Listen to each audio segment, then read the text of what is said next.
Hello, family. Welcome to Youth Impact, where we are not just talking about growing up, we are growing up talking.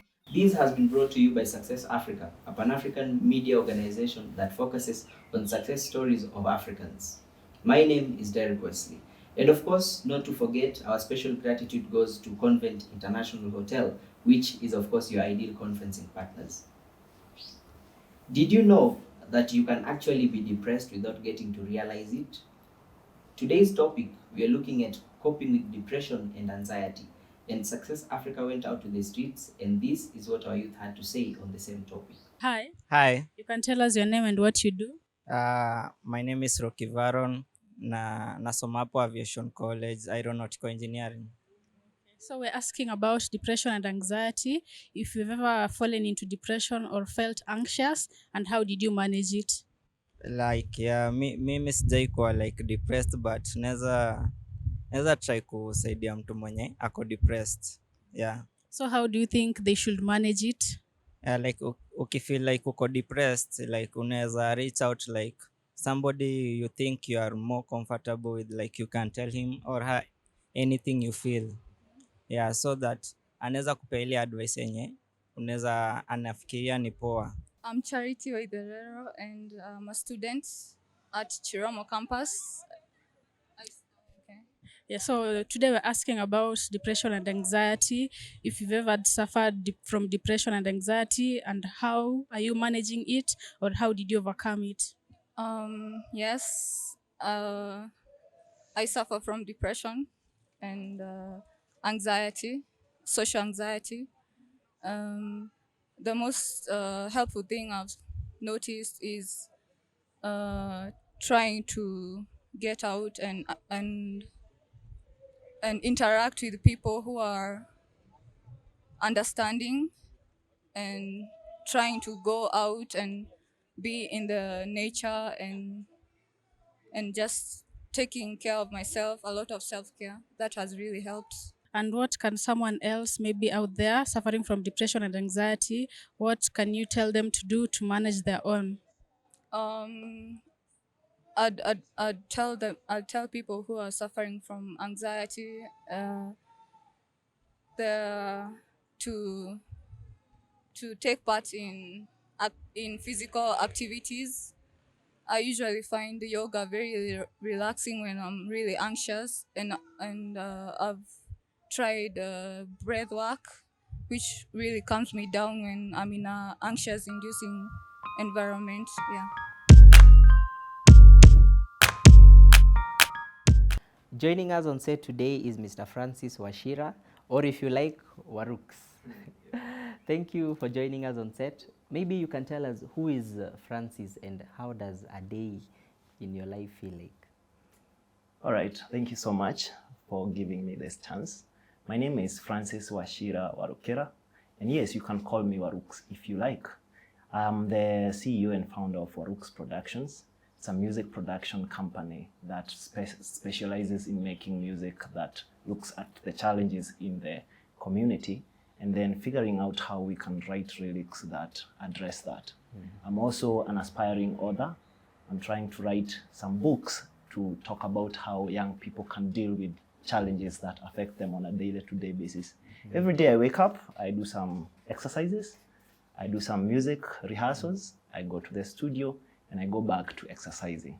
And I breathe more, and I write more. That is me in a nutshell. Ah, nice. I think the only thing I do that we share in common is I breathe more. Well, thank you.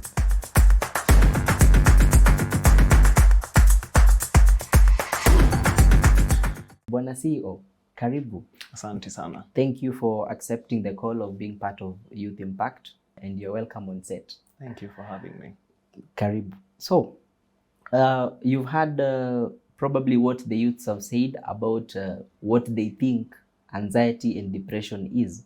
And it would be wise to say that most of them don't really understand what impact this has. So maybe you can start by telling us what is anxiety and depression?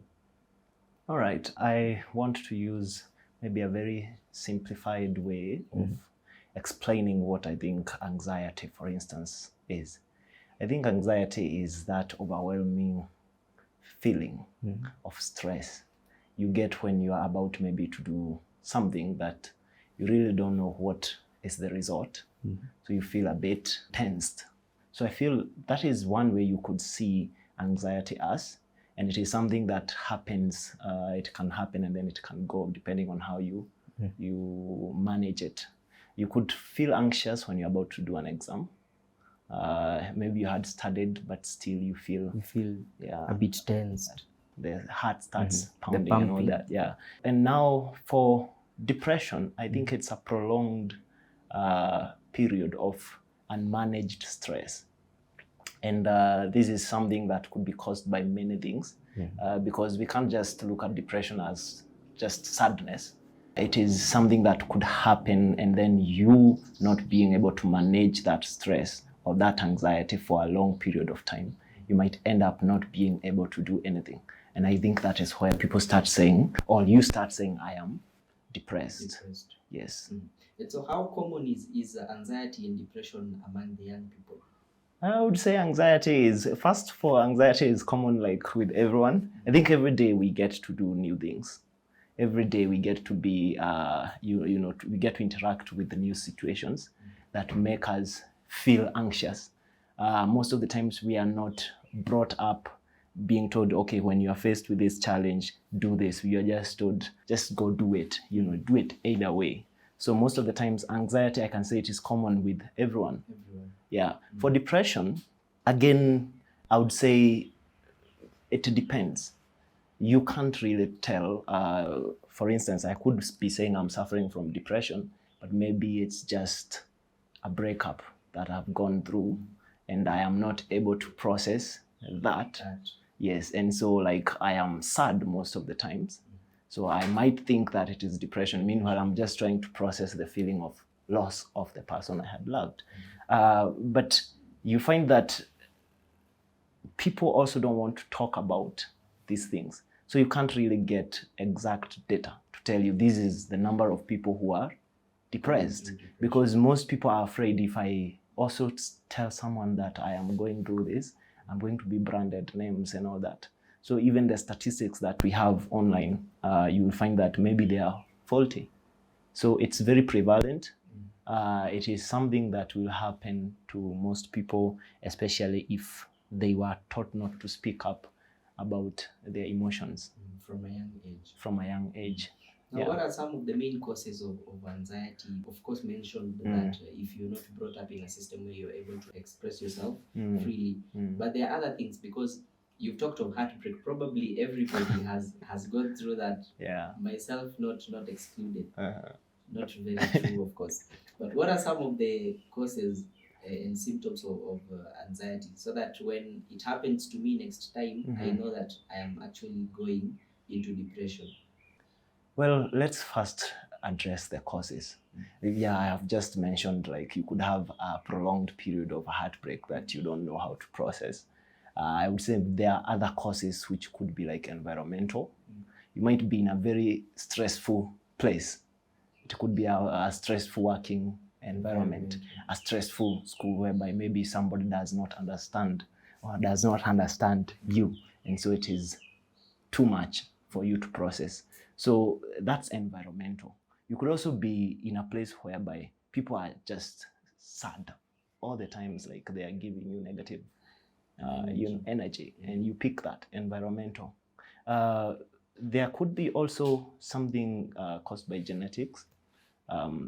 Like people who suffer from clinical depression, you will be told by maybe a psychiatrist that you are suffering from this depression because it runs in your family.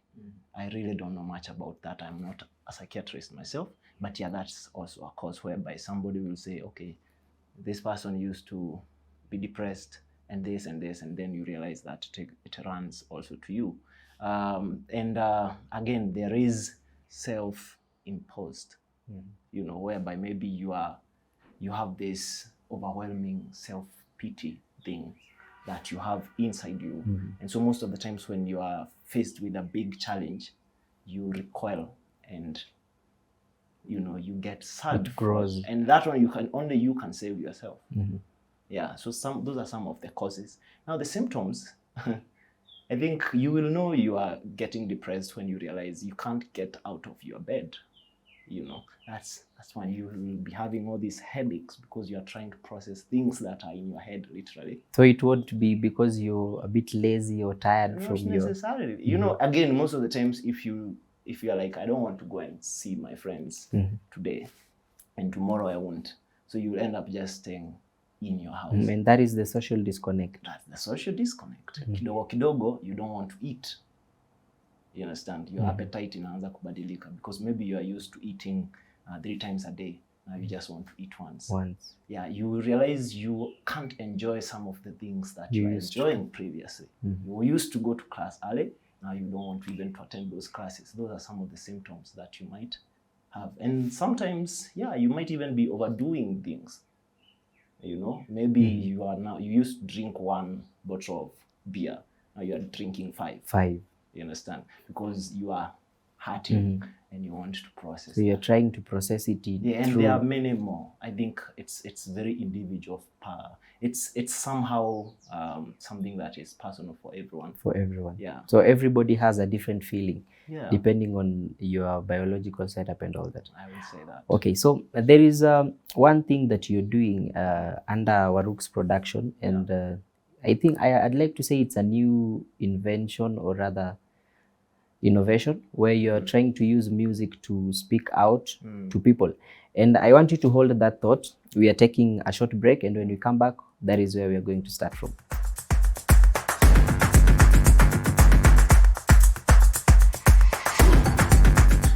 Thank you for staying tuned, and of course for not touching that dial.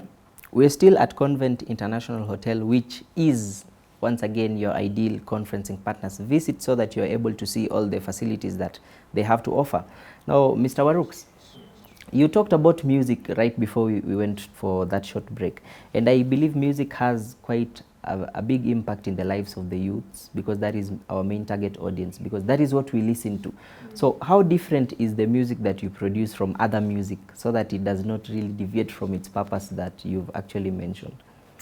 Well, first of all, music is music. It is true. I think the only reason I would say my music is taking a different path is I'm trying to include research into it. I'm trying to also include a lot of collaboration with my artists, rather than them just coming to say, I have a song, I talked to the spirit, or I got this song in my dream and now I'm here, we make it. I rather sit down with them, and then we look at what they want to make, and then I tell them what I usually do with my music. So first we align vision-wise. So if we are not aligned vision-wise, I will not take that. So unless you are just paying and then tunamalizia hapo, then you go. Yeah, the kind of projects I do and the kind of projects I work on a daily basis are the ones that are guided by a lot of research. Yeah. That is a lot of principle for a music producer. So I was almost asking you to give us one line that I remember. Maybe you'll do that at the end. I actually thought I was a musician sometimes back, until, of course, I was greatly embarrassed by some people. So, as the youth, how can I now identify that I'm actually being depressed? Because I don't know, it has a very thin line. Like you've said, for me, waking up late might not be depression. I might not consider it depression. And when we were starting, we said you might actually be depressed without knowing that you're depressed. So that we are able to really draw the line in between, so that tomorrow our people don't wake up late and then they say, oh my God, I'm depressed, I've woken up late. So what is this one thing that you just need, apart from the social disconnect, of course? So I think, first of all, to be able to say you are depressed, you know, that's like a tag you put on yourself. Other people might see you doing some things and they might think, okay, that's weird. This person usually comes to work at this time. They haven't been showing up on time. So some people might come and ask you what's going on. But you can also do a personal check. You realize, okay, yesterday I was late for work. The day before yesterday I was late for work. And then when I got there, I didn't even eat. So first of all, it's good to identify if there is something that is bothering you know, because sometimes you might realize that maybe it's a deadline that you haven't been able to accomplish. So if it is that, then figure out how to deal with that.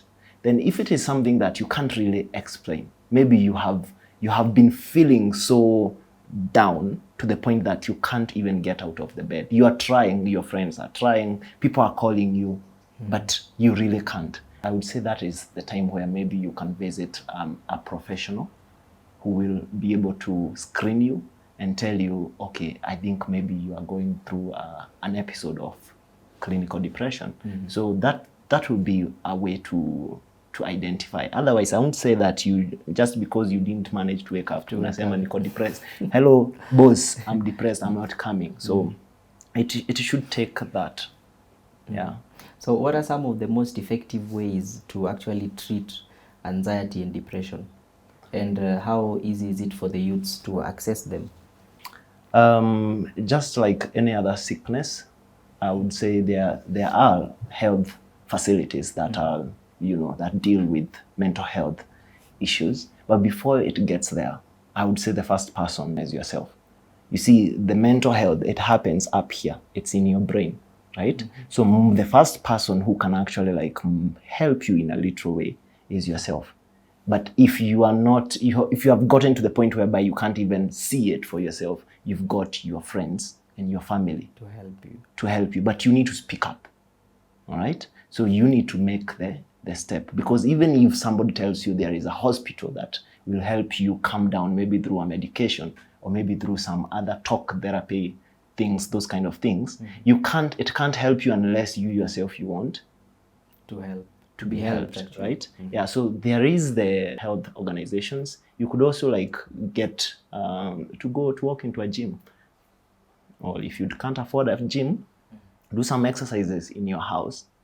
Keep yourself busy. Keep yourself busy. Find something that can help you feel better, I would say. And introducing friends might be a bit tricky maybe for the audience. Yes. Because there is something around mental health which is a stigma. Yes. So how do you also navigate through, because the moment people get to, like you've said, depression is like a tag, you're tagging yourself. So how do you also deal with the stigma, so that you don't just go letting yourself all out to people, and then at the end of the day it hurts you more than it's supposed to help you? Well, that is true, because again, now I will ask this: who are your friends? Are your friends people who just gossip about things that are happening, or are they friends who you can call and tell them, look, I am feeling like this at this particular point of time. I do not know what to do. Do you understand? Now, if you have friends who can say, I will come, maybe see you all, have you tried doing this? I would say those are good friends. But then we don't know about, whether our friends are going to be trustworthy to keep this information. So again, stigma, it's all about you. Somebody will say, oh, okay, you are depressed, you're running mad or something like that. How is it going to affect you? Do you understand? So if you haven't gotten to the point whereby you feel you can't handle that, I would say don't talk to friends or family. Go straight to a professional, a specialist, a therapist. And if you can't afford that, that is why I was now saying there are other things like exercising. And I'm telling you, exercising can help you. You understand? If you can just get up and maybe say, I'm going to just make my body do something. Do you understand? It might give you some sort of energy to do something. To go through your day. To go through your day. If you can't get there, talk to somebody who can keep you. So how can we create a more supportive and compassionate society that prioritizes mental health, especially of the young people, so that we do not have people ending up depressed, anxious, people committing suicide and all that? I would say for some, let's start for some of us maybe who have gone through difficult moments and managed to deal with it. Let us come out and help others. Tell them, I did it like this. Maybe you can also, maybe it might not work like that, but you might learn from me, right? And then that stigma is going to reduce. Because it is true. For me, I was diagnosed with clinical depression in 2015. I was in college. Of course, it was a difficult time, but then I have learned to manage myself. Now I can easily come and share my story. Somebody who is out there can see, okay, this person does this. I could try. Do you understand? That's one thing. Another thing is we need to sensitize the communities. Let's tell them depression is just venye tu unaweza jikata hii mkono inaweza, you could cut your hand, and when you go to the hospital, people are not laughing at you, right? Yeah. So people should be able to recognize mental health as also part of health. When I say I'm dealing with this overwhelming feelings, don't laugh at me. Don't start thinking of how you can make it weird. You know, if we can bring it in the open, it can be treated easily. Yeah, I think those are my thoughts. Nice. So, because we are winding up also, but it would be a disservice if you don't get to know about mastering the monster. Of course. I believe it's going to be a bit deep from the heading itself. So maybe you can give us a brief of what we should expect from it as we also give you a parting shot. All right. So Mastering the Monster is a book I started writing shortly after I graduated. This was in response to a friend who asked me how I heard from someone that you deal with depression. How do you deal with that? And I realized it's a complex topic. I couldn't just tell him, wait, go and do this and this. So I was like, let me just start noting down how I deal with some of the issues that I go through. And then I also wrote it as an account to tell my brother, my younger brother, this is what I have been through to get to where I am. So it's a story about my childhood mainly. It's also a story of how I moved from, a place of poverty and, getting schooled by just, I come to you and I talk to you, I tell you, this is my situation. I am bright, but I don't have money to go to school. And then you may not be able to help me, but you might know somebody, or you might know a way. So I decided to write an account of my childhood, also going through college, being diagnosed with depression, and how I managed to deal with that until graduation.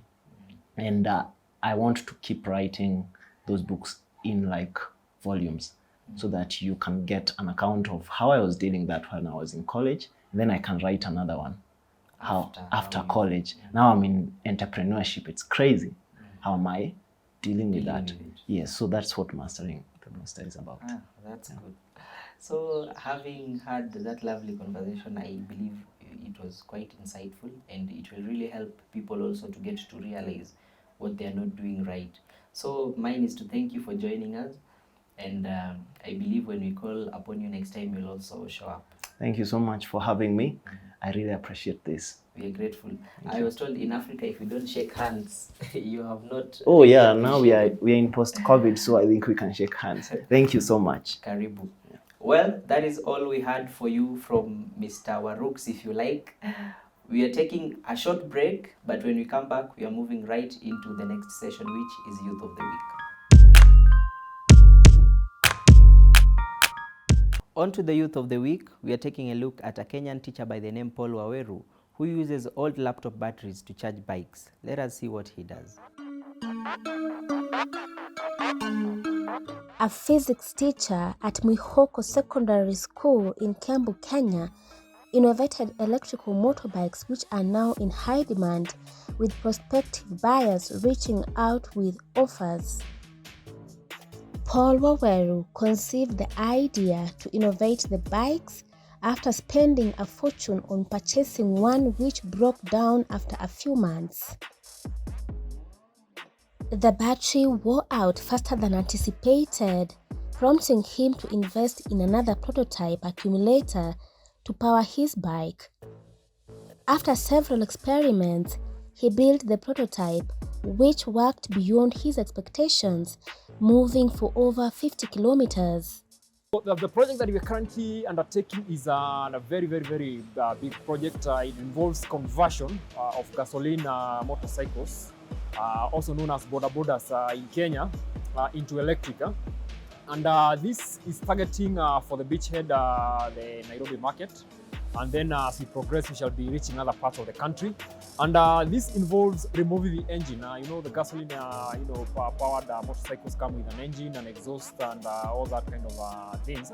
So what we do, we remove the engines, the exhaust, and all those other, mechanical parts. We replace with a battery, and we do lithium-ion batteries, and a motor, such that now instead of using gasoline, you just charge your bike and use it for locomotion. Using different concepts in physics and applying other scientific skills, Waweru dismantled old laptop batteries and used the materials to invent the accumulators.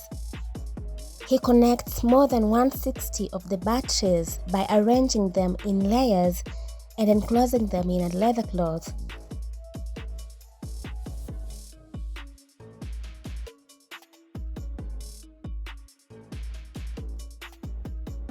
The batteries take approximately 3 hours to recharge. Power consumed during that distance is equivalent to 4 electric units, according to the physics teacher. So the batteries which play the most key role in the locomotion, because that's like the engine. So for a full charge, the batteries that we are making can do 100 kilometers. Now, in case a customer needs to increase the mileage, so we are offering swapping services. You come to a workshop and the service agents who we have, acquired, their services. You get a battery swap, or you can recharge. So in case you need 2 batteries, you can have one on standby. Then you just once the other one is depleted, you swap or you recharge. So a maximum of 200 kilometers currently is what is possible. With the increasing demand, Waweru intends to increase production, which will also help the country tackle fuel shortages. Thank you for staying put to Youth Impact. Of course, our special gratitude goes to Convent International Hotel, your ideal conferencing partners. You can check out on their website for all the amazing facilities that they have to offer. Until next time, we say stay curious and keep making a difference. Adios.